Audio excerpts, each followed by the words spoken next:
This is just a quick update on the kitchen. We're moving tomorrow, so here's where we are with everything. There's still work to be done, but it'll get done soon. We've been going through all the cabinets, determining what we want to throw away, what we want to keep. Wolf's got the kitchen cabinets and the dinette seats all bolted down. He had taken them up before to work on them.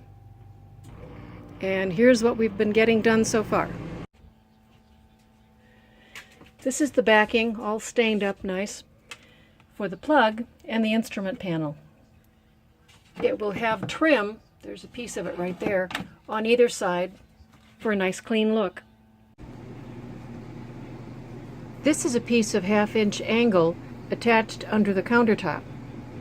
Sometimes if you park at an angle, just a few degrees off, water will come down or something will come down below the countertop and then roll under the countertop just a little bit before it drips down the front of the drawers.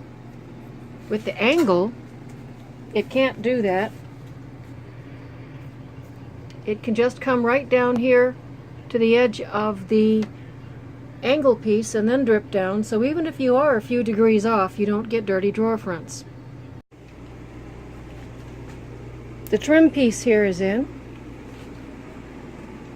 He's still working on sizing and aligning the drawers, the drawer fronts.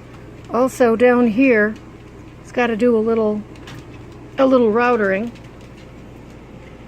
And these pieces go down the front in order to keep a smooth line. We've got those little wooden pegs or wooden hole covers that'll go in there as soon as everything's done.